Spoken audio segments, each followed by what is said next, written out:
Good evening, Reds. Good night or good morning. This is your host, Dan, on Transfer Deadline Day, joined today by Sean, Minty, and Hassan. And you can forget that you're there we lands, you're here we goes. We're coming, guys. We're all coming together. That's the new thing. We all come together. And who's coming with me today?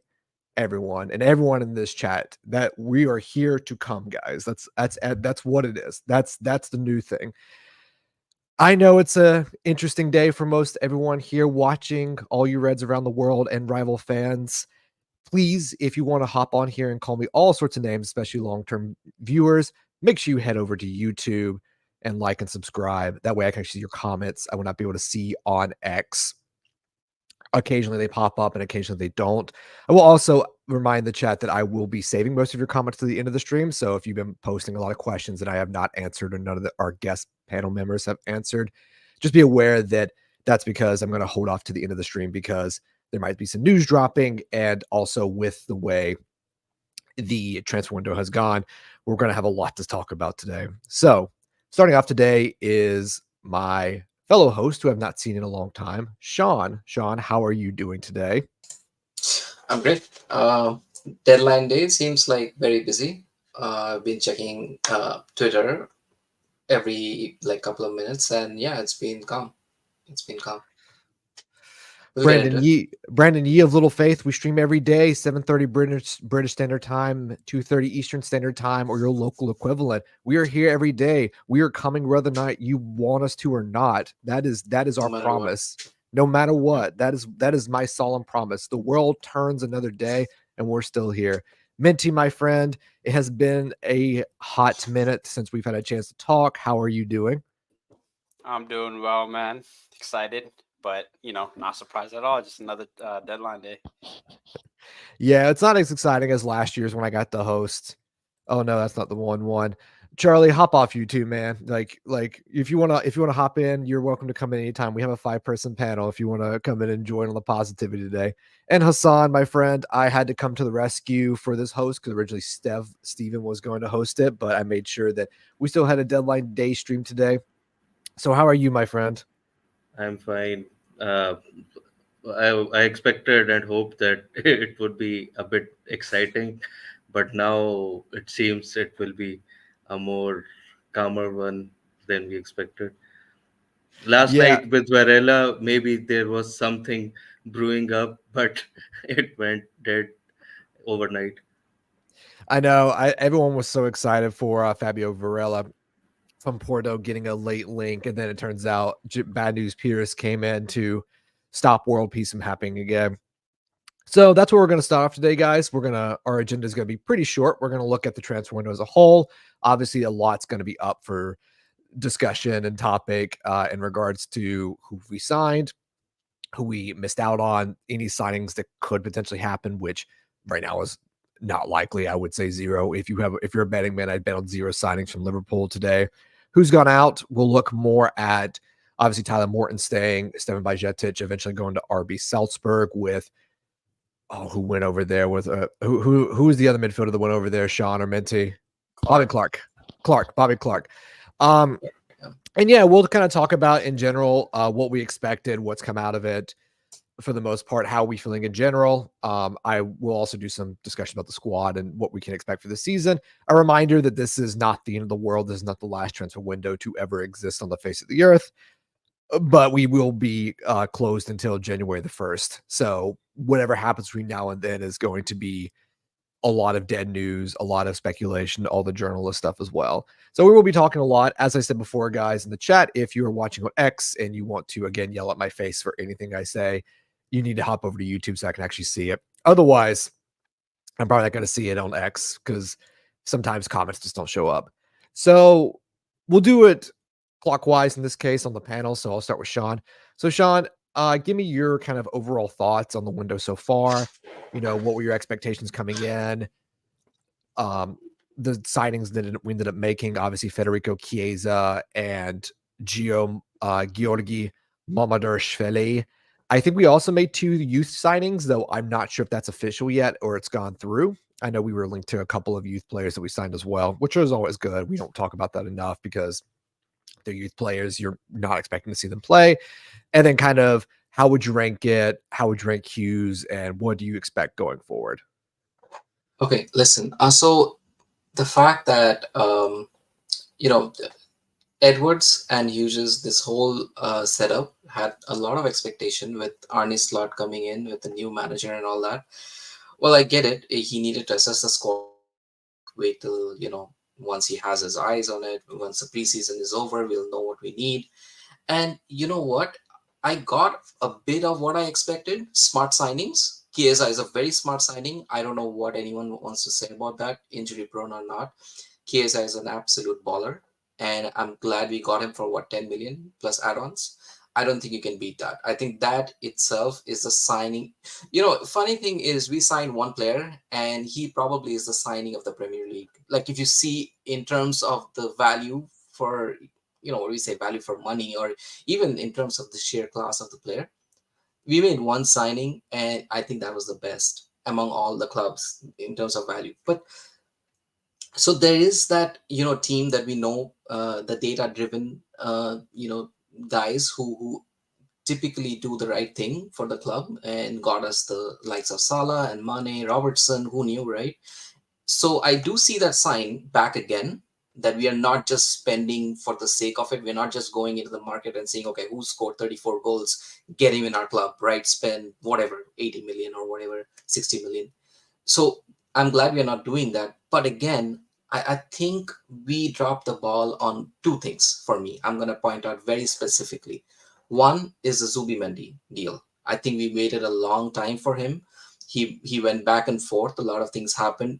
We are in for a midfielder if we went for Zubimendi, but I felt that we could have done it or handled it much better. When the player says yes, someone who has already said no to some of the other clubs, I felt like we could have been like, you know what, here's your money, pay the club. The way the pay structure works there, it's a bit different. The release clause is not the same. You got to pay as a player to the club. So right away, give him the money, get him pay the club, and then get him. But I don't think we did that. We tried to, kind of negotiate and get smart, and he changed his mind. Now, the other thing is, okay, we don't have a backup because, maybe the right profile player, I'm ready to believe that we don't have a right profile of player. Then why not, at least try to use some of that time in contract negotiation?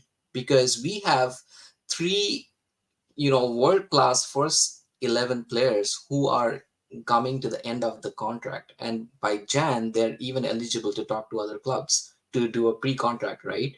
So that's the other worry. Like if this window we had just signed Chiesa, Mamardashvili for next season, and let's say we had renewed Trent's contract, okay, or either one like Van Dijk or someone, then I would be a bit more relieved. But now going into this season, when Van Dijk's coming in preseason and saying, hey, we need signings, and players like Salah is saying, I'm only focused on this year. I don't know, what's gonna happen next year. I don't care.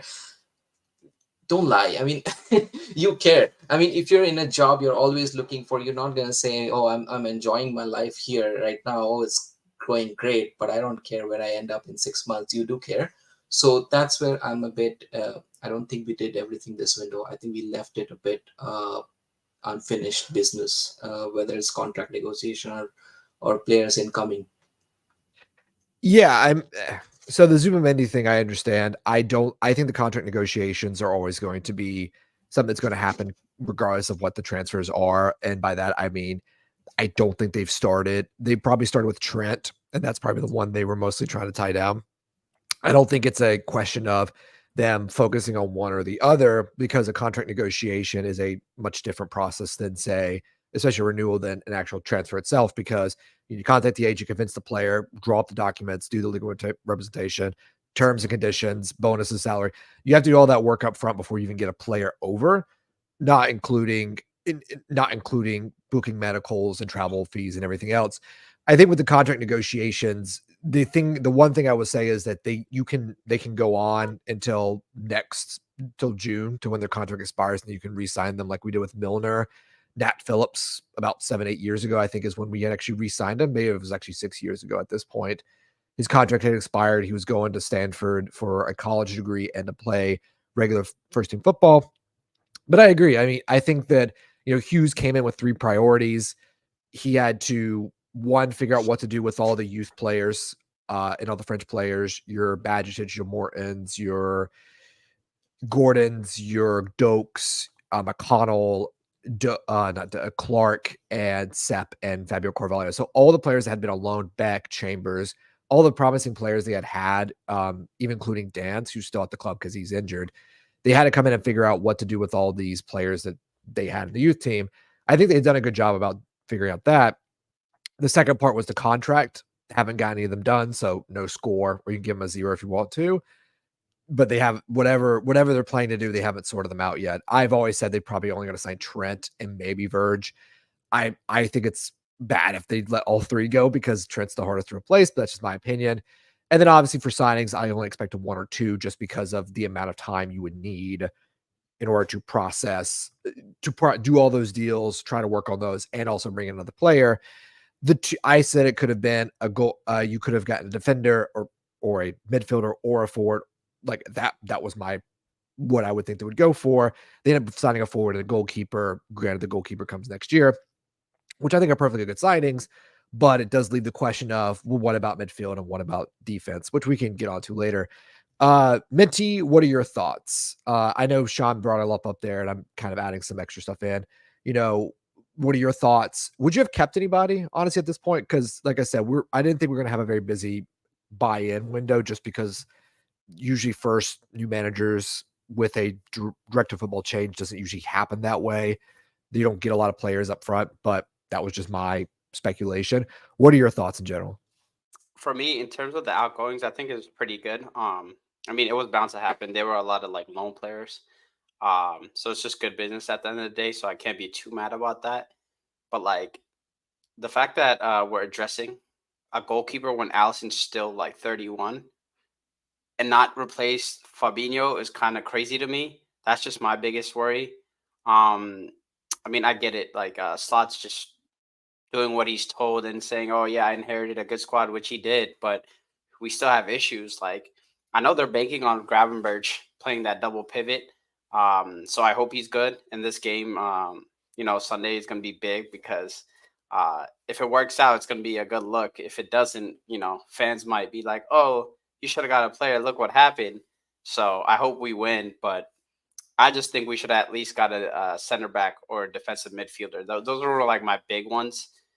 But I mean, I can't be too mad because they're kind of winning the games. It's like 2 clean sheets.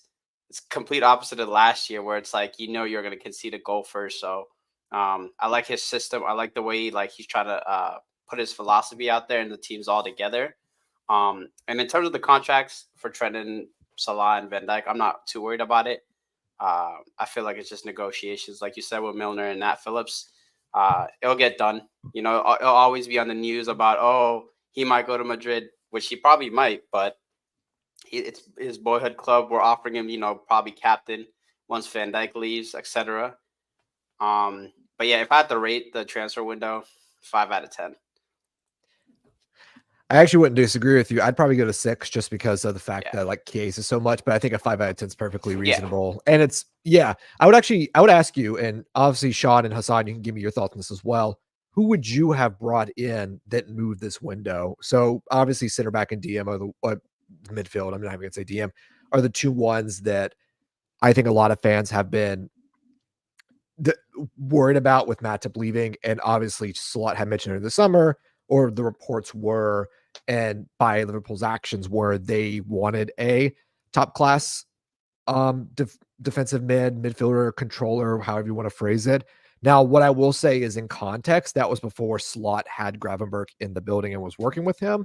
So when they were making that move, it was based on the squad he had, which was Jones, Nioni, Endo, McConnell, Morton. And in that context, Martin Zubimendi makes sense because he's just a better version of Curtis Jones. He's just a much more rounded, refined player. He wins his aerial duels, and he's doesn't pick up as many injuries because looks like Curtis Jones probably going to miss out against United. But who would you have brought in realistically as either a center back or DM?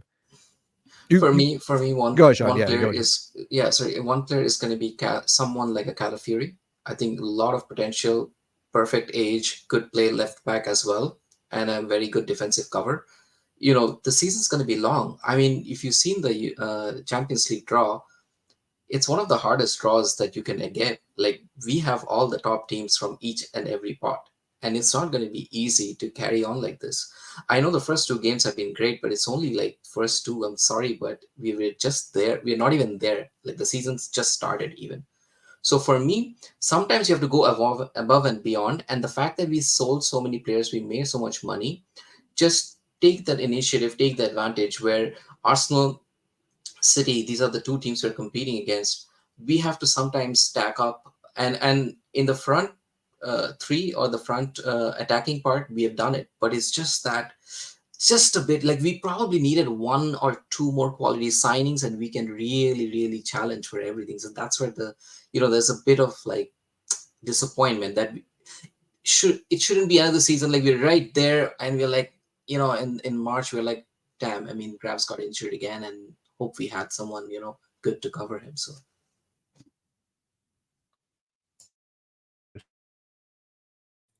Yeah, no, I completely understand that. I get the Calafiori signing, because I know that everyone was impressed with him at Bologna. The only thing is with the Calafiori signing, yeah, you can sign him, but you got to move on either Robbo or Simicast, and that's kind of like where they're at this point. But I agree, I would have taken Ricardo Calafiori. Menti, who would you have taken? It can be DM and center back. You don't have to pick one or the other. Like, who are the two players you would have bought? If we could get Zubimendi, like, I know we're Tao Allen Villarella. I don't think we are ever gonna get him. I just think that's FSG PR. They're really good at that type of stuff. After they like mess up something, they follow up with, "Oh, but we are working on this, blah blah blah blah." But for me, it's like we're like Liverpool. We gotta sometimes act like we're a big club, and we gotta show we're ambitious. Like, I get that you want to do long term, etc. But it gets to a point where, like Sean said, like, there's so many games to be played. Like, Konate injury prone. Kwanzaa over here getting subbed because he still has to learn, etc. Like, I see they're making comments about it. It's just like, I don't know, man. It's just, I get you're trying to do data, etc. But it looks like they're going to try to do business in the January window. That's typical FSG stuff, like when they brought in like Lucho, etc. But I mean, we're going to wait till players get injured and hurt to a point to buy someone when we know you need a DM and a center back. Like, I think our only issue this season is just going to be that this left hand side. I love Robo, but I can see them getting cooked. I'm not going to lie to you. That's like a threat. People say, oh, Trent can't defend. But with the new system, you always see like one of the midfielders, when Trent goes inverted or forward, they're always covering that space. So it's a lot better than before. And he's building the system around Trent, which, that's really good. But I don't know. I just feel like we could get anyone. Like, get Castell, Lukeba, Anton Silva, the guy from Sporting, Inacio. Like, just show you're ambitious. We got to, like, how is West Ham, Brighton, all these clubs looking pretty good, and Brighton looking pretty promising? So, I don't know. It's just frustrating as a fan. But FSG, this is their typical stuff. So, we'll see how it goes. So you really don't think they were serious about Zubimendi? Because I don't believe that. I think they really wanted him, and like Zubimendi is the one who decided last minute to back out. I mean, like, I get what you're saying in the sense of like, always trying to look for a positive spin on the situation. You really don't think they were for Zubimendi? Like, they literally could have just gave him everything, and they could.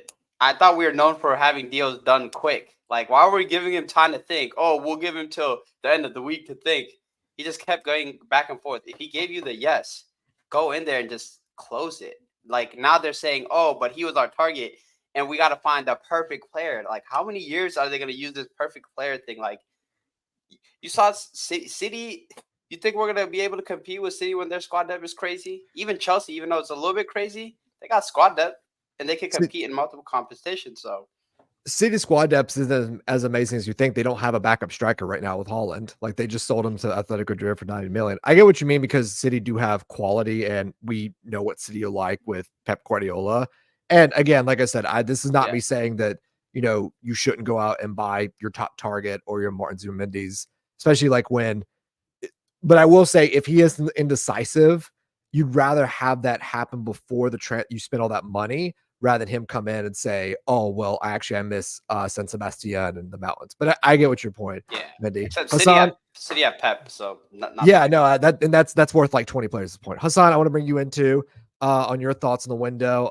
Sorry that took a little bit, and also give me your thoughts on the players that you would have brought in, either instead or on top of the players we already brought in.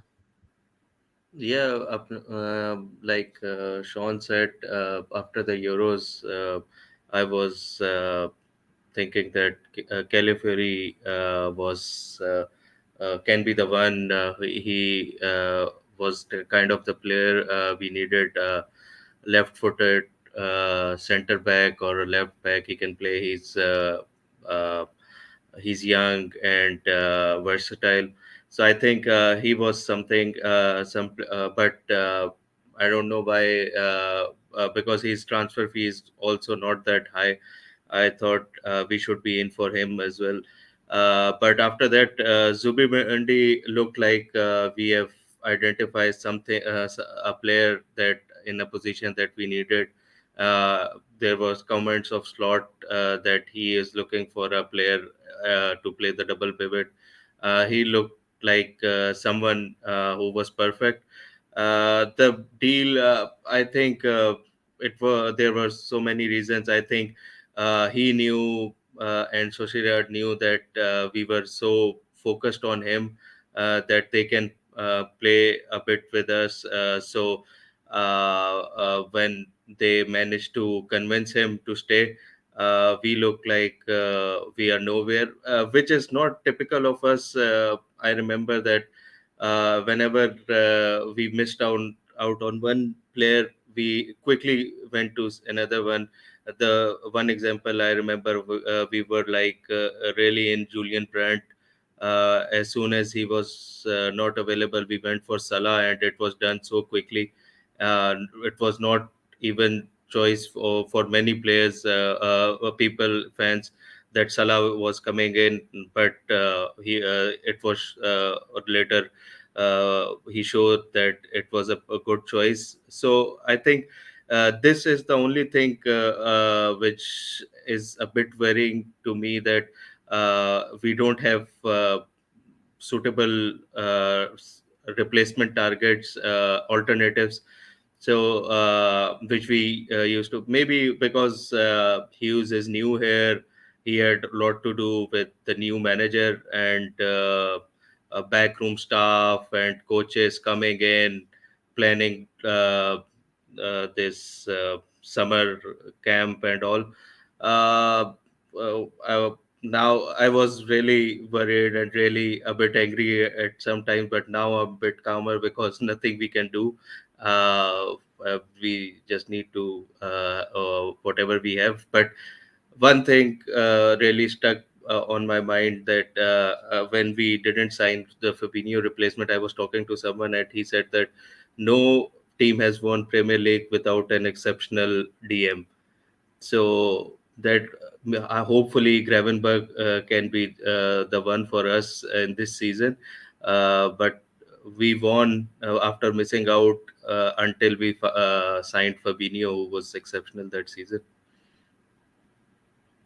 Yeah, and I think that a lot of people have been harping on that stat that all the recent Premier League titles dating back to maybe City originally when they had Yaya Toure. If you want to consider Yaya Toure a DM, that's a whole nother question. But yeah, had Conte at Leicester, Conte at Chelsea, N'Golo Conte, that is.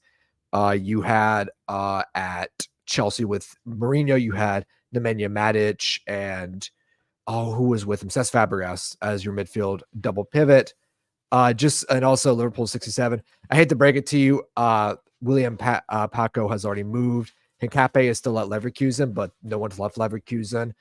Ederson, I think, is still at Atalanta, and Manu Kone has gone to AC Milan. And also Khafren Thuram is at Juventus, and Koop Meyers is also at Juventus. So a lot of the players that Liverpool were linked to or speculated with last year have already moved on. And they've already moved on to clubs for very, very low fees in Italy and across Europe. So any name you can think of right now has most likely moved on. Even Trevor Chalobah at Chelsea has moved on to Crystal Palace. So a Oh, Roma. Thank you, Malcolm. It wasn't Milan. It was Roma. He ended up moving to Manu Kone. Kevin Turan went to Juventus, not AC Milan. Yeah, no, I think it's perfectly fine to be upset about this window. And I mean, it's like every cycle, people have a conception of like the news comes out all from a journal, not even James Pierce, that, we're going to spend X dollars on transfers. We only spend like 3 or 4 players. Everyone freaks out about the players we don't get. And sky is falling. Liverpool's going to do X, Y, Z. And then normally we're fine. It's only really two incidents that have really haunt our memory. That's the COVID season and the one 2 years ago. Um, okay, that's news. Apparently, Arsenal are still talking about buying Raheem Sterling. Oh, goodness gracious. Oh, so we're gonna be talking about other teams' transfers today, not even Liverpool's. God, goodness gracious, this is getting ridiculous. All right, guys. Before we move on to our next topic, we're gonna look at the players that left, all of our youth players, and some people think the greatest players of all time, replacing Steven Gerrard. Make sure if you were watching on X/Twitter, head on to YouTube, hit the subscribe button, hop in the comments, tell me how much you hate my face and all of our faces. It's the only way. The ranting will make your life easier. The catharsis will make your life easier. Trust me. Don't pin up all your anger and wait to the end of the transfer window to yell about it. I'll move on to those topics next, which is we've kept Tyler Morton, and I think we've kept him because Jones is injured. And I think Slot realized very quickly, wait a minute, I don't have as many midfielders as I thought currently. So he's keeping Morton around, which I think is perfectly fine. Bajcetic got loaned, and I think that's the best move for him based on what Slot said. Bobby Clark has moved on after being at us for a couple years, and me and Richie got into a discussion about Clark not playing a lot of minutes, but obviously he was important for our League Cup final win. And we've lost Sepp Vandenberg to Brentford, Fabio Carvalho to Brentford, and a number of other players have gone on loan. So do you think Morton staying gives us enough midfield depth? As of right now, it would be 7 senior midfielders for 3 positions, two sitters, 110, though they all kind of rotate between each other. Regardless of the top class DM question, whether Gravenberch can be a world-class DM, I think he can, and I think you've already seen his qualities and how good he can be. Do you think that's enough depth, or would you have kept one or a few of the players that we have loaned out? Hassan, I'll go back to you, and we'll work back. To Minty and Sean. Yeah, I think uh, it has worked really well. Those players going on loan to good teams. Uh, I hopefully we have put in some clauses that they have to play such and such amount of games. Besic, I thought maybe if we were not signing a DM, he would have been good for us. But as his Slot said that he has missed the last season due to injury, and now he needs more minutes than we can give him. So I think it will be good, and I'm really happy that we Morton is staying because we need some legs in midfield who can come in, who can play lower teams in the cup competitions.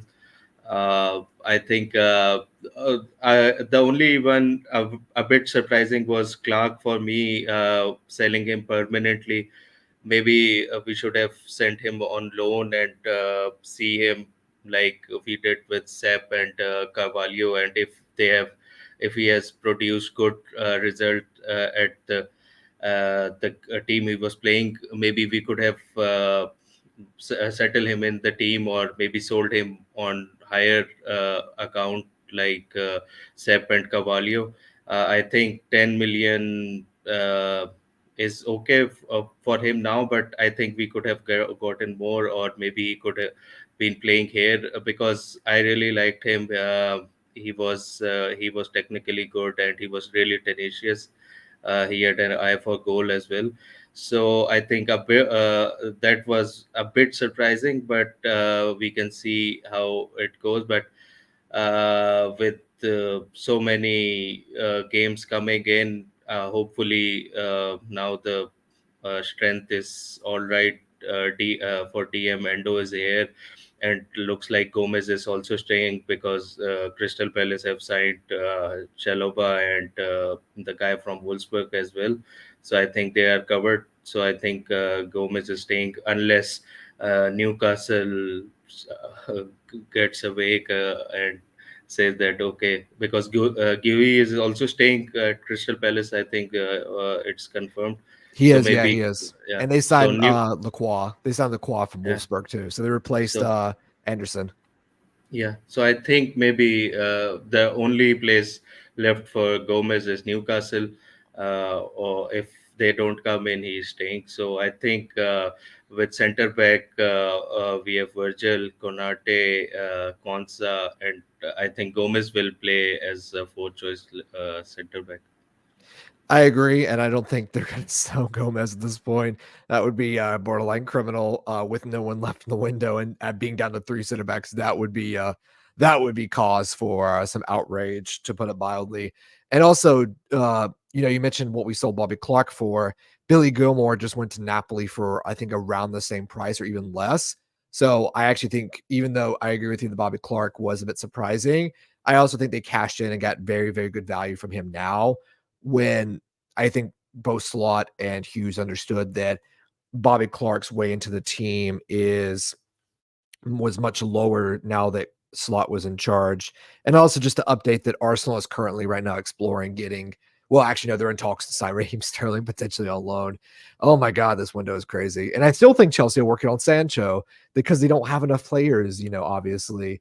60 players is not enough. Give me 300 at this point. Osimhen and Tony as well, I think. Yeah. Osimhen as too. They're trying to sign Victor Osimhen, Jadon Sancho. Ivan Toney just went to Saudi. Like, oh God, it's just crazy. Like, we could talk a little more about other teams. I know someone mentioned, I think Minty was you, Brighton, and West Ham. We could talk about what other teams have done too in reference to us a little bit later in the stream, as we kind of transition out of transfer deadline day and start previewing our next match a little bit.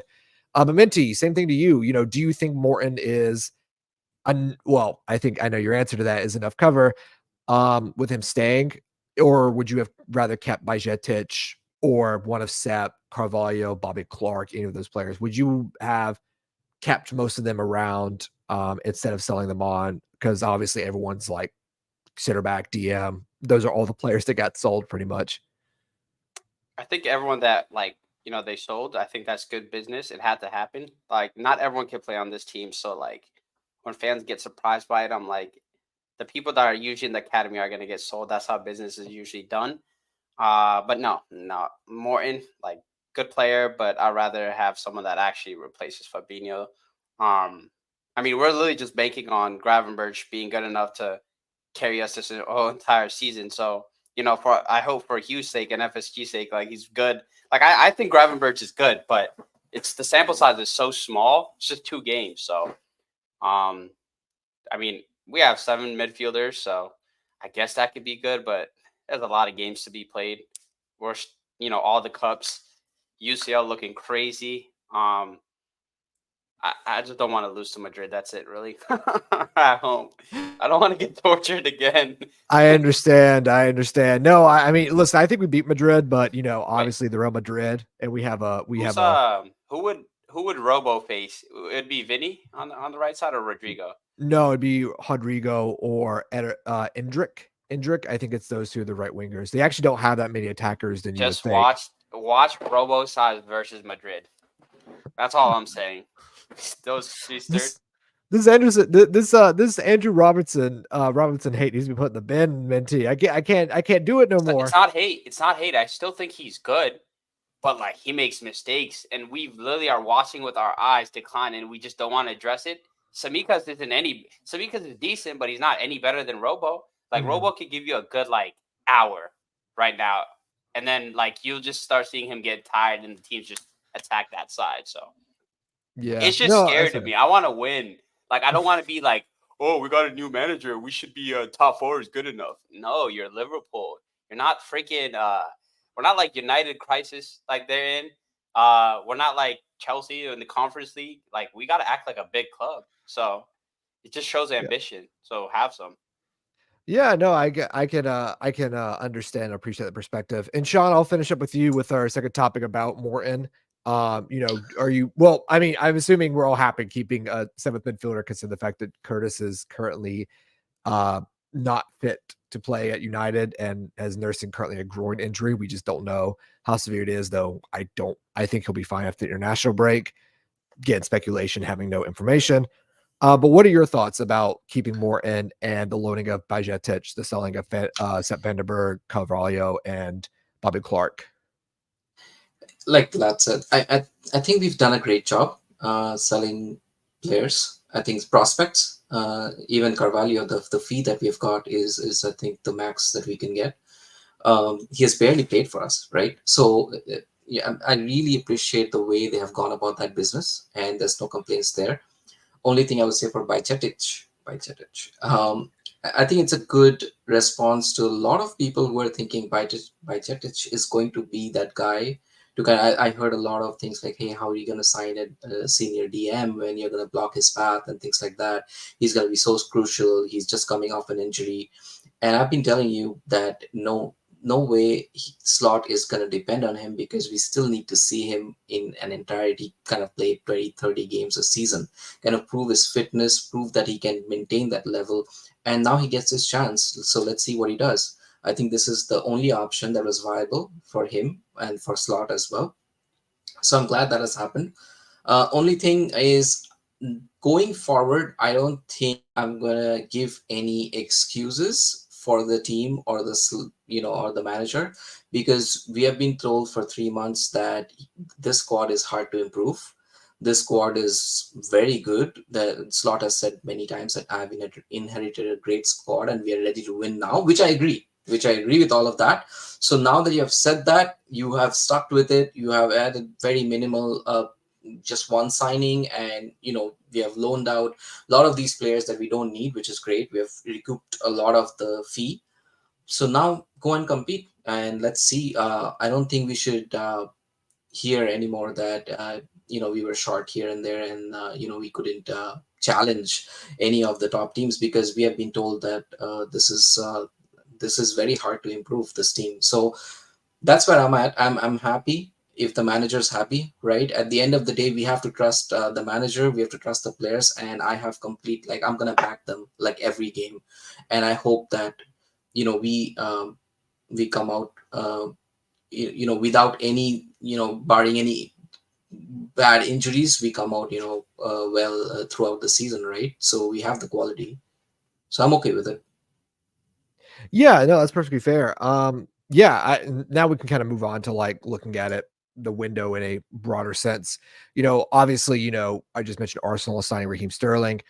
I think Arsenal haven't had. People would disagree with me. They've signed Mikel Merino, who's now injured. They signed Ricardo Calafiori, who's essentially a backup, who's essentially a starter over Zinchenko. Mikel Arteta with his football terrorism is going back to George Graham's 1-0 to the Arsenal. People are looking at Arsenal as a better team than us. I disagree. I think they have way less depth than we do. Though you could argue they have one or two better starting players. You could argue that Rice is a much better midfielder than what we have. I think that's fine to make that argument. You could also argue that maybe Havertz is better, or Saka, or insert player here. But I don't think the gap between us and Arsenal, the difference in quality is minimal at best. Even though they finished ahead of us last year, a lot of that was more down to, one, we had that injury crisis. We had some bad refereeing decisions go against us. And 7 points is not a big gap to make up. I've heard it mentioned in this discussion today that, it's very hard to improve your team, and that's true. But we've had alternatives in the past, like Hassan mentioned, with Brandt going to Salah, and that's true. And even going back to Mario Götze, who we were in for, and then we got Sadio Mane. And I think it's important for both those aspects that we were in a much different place than we are now. We did not have Champions League. The stadium, I think, hadn't done its first expansion. We're now 2 expansions in. We hadn't built the La Axa yet. So a lot of things have changed since then and now. And I think now, I know someone's probably going to mention the fact we haven't sold Nat Phillips, and he's being loaned to Derby County. We could have sold him for £4 million. They should have done that. Edwards and Hughes, and I think Slot, are not going to back away from their decisions. I think they're very much people that back what they do, for better or for worse. And I think at times it's worked out in our favor very well, like with getting Jurgen Klopp, obviously almost winning a quadruple, winning the Champions League, making 3 Champions League finals, winning the league and potentially could have won 2 more, except for a point. These are very intelligent, egotistical people that very much back what they do and are very confident. And I don't think any of them will be retrospective. I think they'll say, we tried, we didn't work out. I don't think the fan base and people watching may take that at face value or accept that answer. And that's perfectly fine because we've been patient. People wanted more. It could demand more and potentially expected more. That's perfectly fine. It's just for me, that's always been the reality. It's been 1 to 2 transfers. They're going to back themselves. They're not going to fall into doubt. They're going to back themselves, figure it out. So let's talk about other transfer windows that's happened so far. I'm going to start out with West Ham and Brighton since it got brought up, and we'll kind of do our thoughts about it. You can pick a team, Sean, Minty, or Hassan. You can pick a team that you want to talk about their transfer window that you either like or dislike. I think with Brighton and West Ham, it's interesting because Brighton have all that money from Caicedo last year. They had a very small squad going into Europe, and Roberto De Zerbi let them know about it. He's now at Marseille, and they're now backing their new manager with a lot of money from all that money, from the money they had saved up from Caicedo, but they were also, they have not spent a lot of money.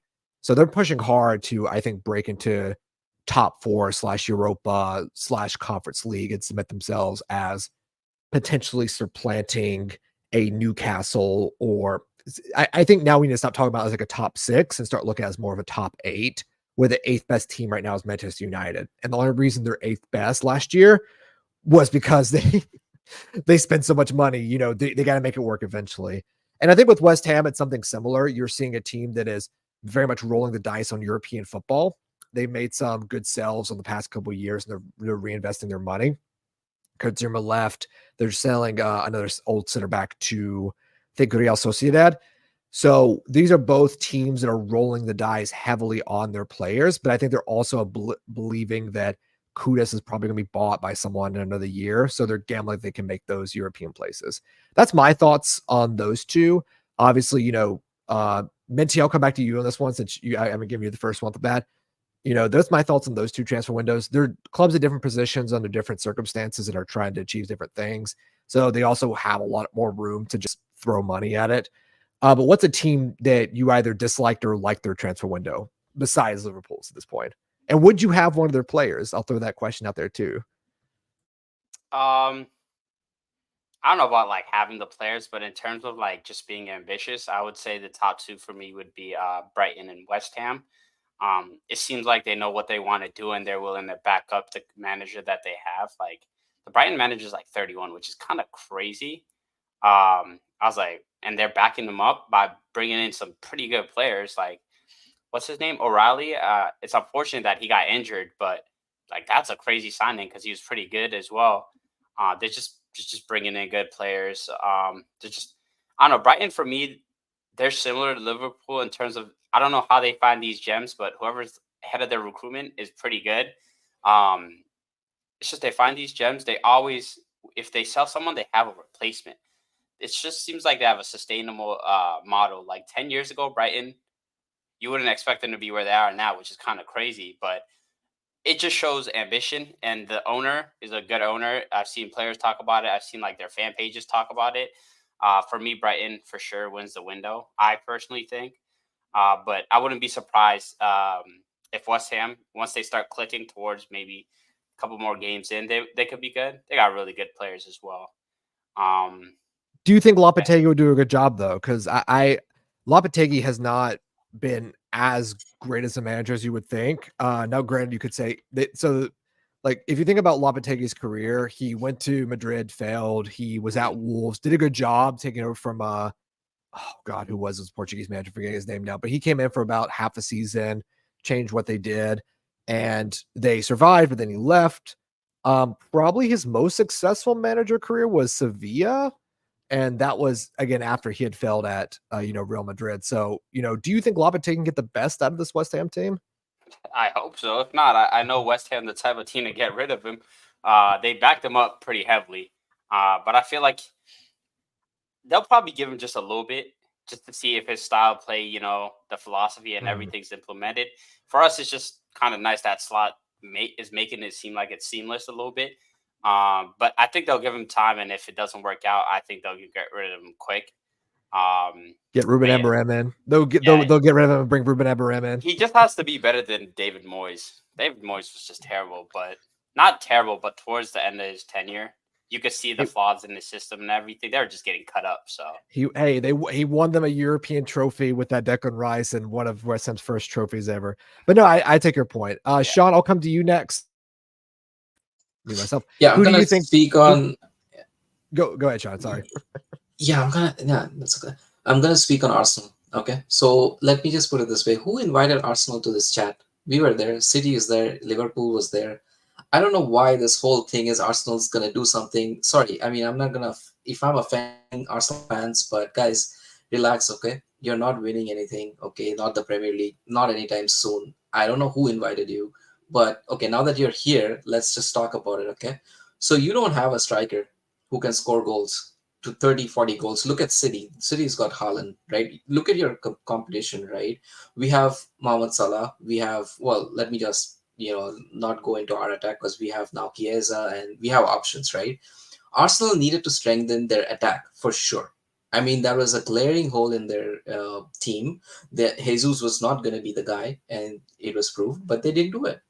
They went and got a defender. Yeah, I really like the guy, Calafiori, but well, priorities, right? It's the same thing. Like they did not probably need him, but okay, that's their defense. I won't lie, is looking good. Their goalkeeper, I think they sold Ramsdale. I was told Ramsdale is going to be the best keeper. He's going to take over England shirt. He's going to be this whole, I don't know, challenge for what do you call that? Like the Golden Glove. Baby Yeah, Allison.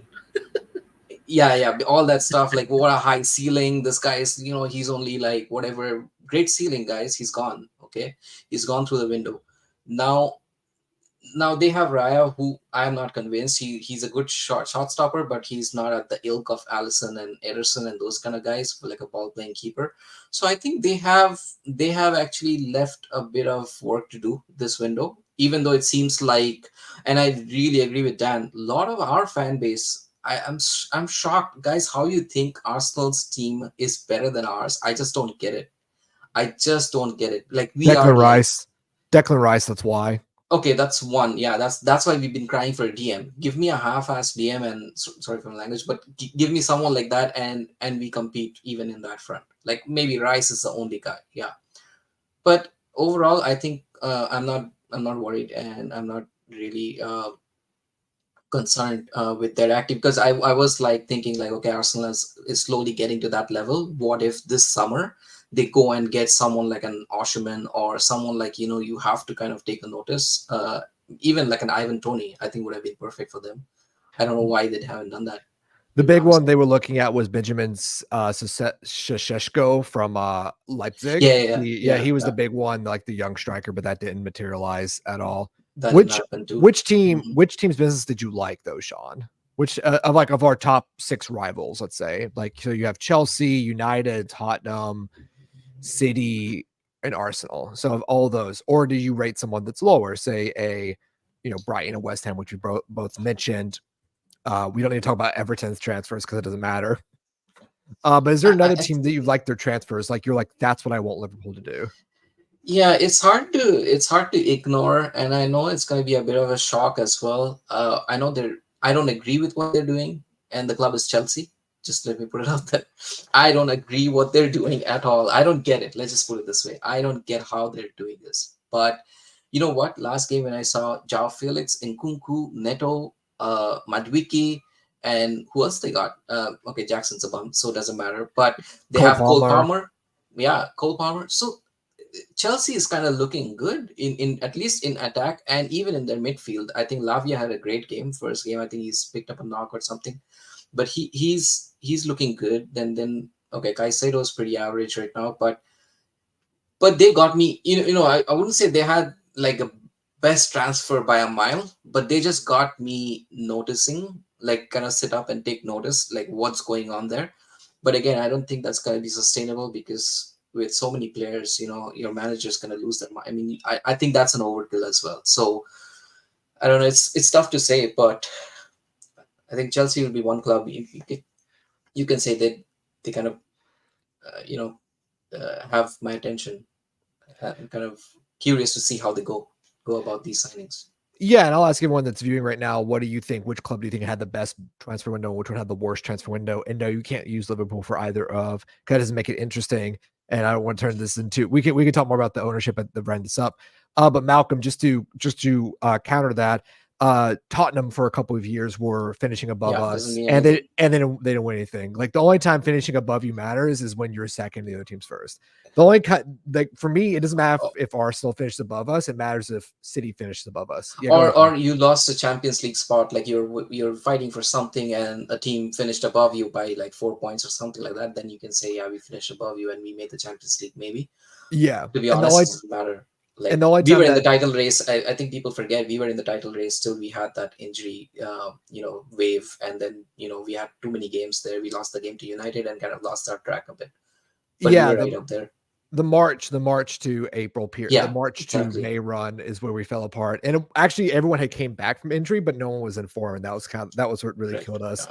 Yeah. But yeah, so chat put in the chat which team had the best transfer window, which team do you have the worst transfer window so far. Can't use Liverpool, that's the only rule. And also head over to YouTube so you can actually tell me. And again, I'm not mentioning any of the FSG stuff yet because we're going to say that for the very end with all the lovely comments. So make sure you guys, before Hassan, I'll have you do I'll come to you for our last one, for our last topic.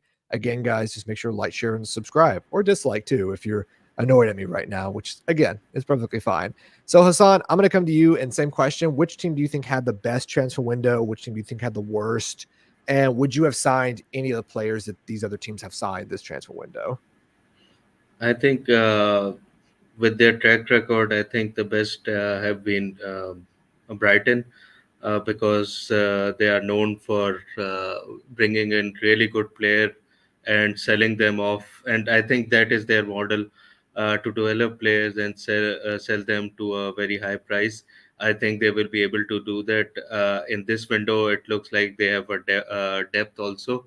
So I think they have impressed me. The left back they bought from Fenerbahce, he was really good for Turkey in Euros.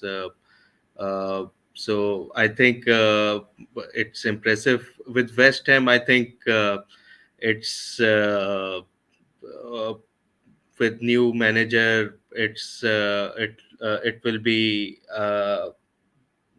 it maybe there are so many players coming in. I don't know how they will gel in, but it's players are pretty decent. With Chelsea, like Sean mentioned, I think now it's because new players they are trying to prove themselves. But I think with so many players, after some time there will be problems. There will be egos coming in, because everyone will think that if there are eight wingers competing, there will be problems amongst each other. So I think the one glaring thing, Oshiman or maybe Jackson, who looks really bad, who needed to be replaced, that should have been their priority. Uh, but they are looking like for Jadon Sancho now, or some people players like that. So I think with Chelsea, and I completely agree with you guys on Arsenal. They have not uh, really placed players which were needed as a attacker. And I someone mentioned that they have finished above us. The thing which they have been really lucky was injuries. Their center backs played all throughout the season. Odegaard plays all the games. Rice played all the games. They were their spine, and they played. And we have been really unlucky. So I think with Arsenal, there's nothing. I think Brighton will be the most impressive. Huzzah, what if I told you, breaking news, that Raheem Sterling and Arsenal have agreed the terms, and now it's between Chelsea and Arsenal to finalize a loan move with potential to buy. I don't. That's what they're saying. That's what Fabrizio Romano has just tweeted, or they're still working on this situation. Does that make Arsenal windows better if they sign Raheem Sterling? No way, no way. Because I think there will be he will be second fiddle to Saka. Uh, Maybe he will play some European games and cup games. He's on massive uh, wages. I don't know what are the agreements of the deal, uh, but he's not really prolific. He have a good spell here and there, but he's not someone like Salah that he's guaranteed goals. Yeah, no, I get understand that, but they did need an attacker, so they are at least going to get one. Cool. So we will move on to our last couple of minutes. We'll kind of wrap up this discussion today because it's inevitable to not talk about it. We're going to talk a little bit more about FSG and Liverpool's ownership in general, because obviously, how can you not? It's every single summer, every single transfer window, every single time Liverpool win or don't win something, they're always brought up. I don't really enjoy this conversation, not because it's not important, not because I am, pro FSG. I've made it very clear that, because I am not FSG out does not mean I am pro FSG, nor does me saying I don't want, a state run football club, meaning that I'm happy with the status quo, or insert any speculative straw man acceptance of that position. For me, the problem is the fact that it's not John Henry that's making these decisions. It's not Mike Gordon anymore. He was there, that was facilitating that. And it's not Tom Werner. It's not the primary owners of FSG. It's not, LeBron James, who is also a part owner of FSG or Redbird Capital. It's up to the people at Liverpool, Hughes, Michael Edwards now, who's the CEO of football operations, and Slot, to make those decisions. And before it was Jurgen Klopp. So, I see this window more indicative of trying to solve a lot of problems and solving some good and some bad, and that's just down to new things. It doesn't mean they shouldn't be criticized for it. It doesn't mean that it's not going to change people's opinion on the ownership. In fact, I think it'll make people more anti-FSG. But I see it more indicative of that and of the general corporate philosophy and the approach they take, rather than one specific person's problem. So it's more of a cultural structural problem than anything else with this. With this. What are your guys' thoughts? You don't have to give me an FSG in or out, but I just want to wrap it up with that before we do a quick score prediction for Sunday. Sean, I'll let you Yeah, go I'll first. go. I'll just go. So for me, it's in between, like you said, Dan. I mean, they have done some great stuff, and they've also done some not so great stuff, I think, and just beyond their means sometimes.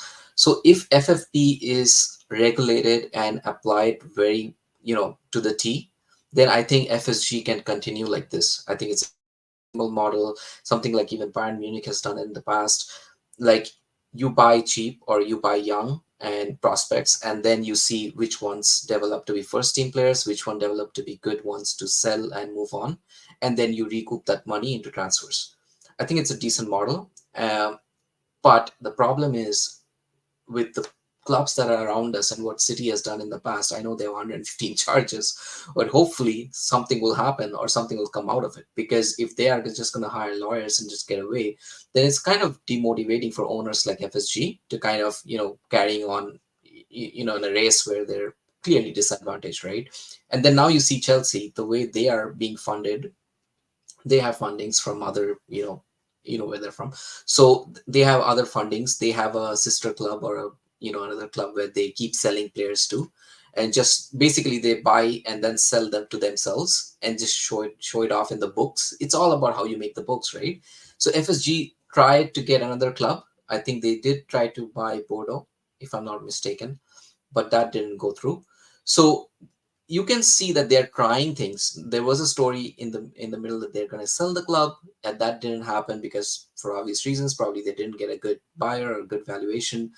Now they try to buy another club, so it looks like definitely they know themselves that this cannot be sustained for a long term. So they need another way, kind of emulate some of the other clubs what they're doing. But whether they will be successful in doing so, I don't know. It's only time can tell. But you can't tell them. From what I've seen, like people are old enough to see Hicks and Gillette even like for a season or 2 seasons. You would know how shitty owners can be and where they can get you. But that doesn't mean, oh, just because I've had Hicks and Gillettes, now FSG is my god. No, they're not. It's just going to be, time telling. And I think at the end of the day, FSG will take the right call because they got this club for what, 300 million or something. So there's no way they lose from this deal. So whether if they get a majority stakeholder, like they just hold some minority stakes, I think that's what they want to do eventually. That they want to, give up the majority stakes and kind of have some minority so that they keep some of the earnings. It's time. Time will tell. Or if they completely go into this football, like where we have franchise clubs now. We have Red Bull. Red Bull does it all the time. They have different. City does it. City has one even in India. Like they have one a club there, and they have Girona is owned by them. So either they go that route, or I think they're gonna in future kind of sell up the majority stake. So either way, it'll be something to keep an eye out for. But right now, I'm in the fence. I don't really uh, have anything against them because they've done a lot of like it's not easy, guys, to go to redo the stadium Anfield, and they've done a great job. Sometimes we just don't appreciate that as well because these are as a big club we need to take these steps as well, and even the training center and the facilities. So there are some positives of FSG as well. No, very funny drum tone, very funny comment. Please no. Minty, I'll go to you real quick on your thoughts. And like I said, we'll do you, and then we'll do Hassan, then we'll do a quick score prediction. We'll call it a day. But what are your thoughts, kind of in general? For me, when I look at FSG as owners, like Sean said, they did good and bad. But for me, I feel like they have a number in their head that they want to sell the club for. Whether you like it or not, they're businessmen. Like they literally, when they said, "Oh, we're looking to sell Liverpool," I didn't think they were going to sell. I think they were just trying to look at the numbers. Um, Yeah, that yeah, was the report that came out that they were exploring yeah, what valuations on the market. exactly. So it's like a business thing. So I feel like in their mind, they have a number, and if someone meets it, they will sell the club. They're businessmen, and I feel like they have different ventures that they want to do. Um, we'll see what they do with that NBA team that they're trying to get into with LeBron in Vegas. That's going to be worth a lot. So we don't know. Once maybe a couple years. Menti, quickly, aren't they interested in Celtics as well?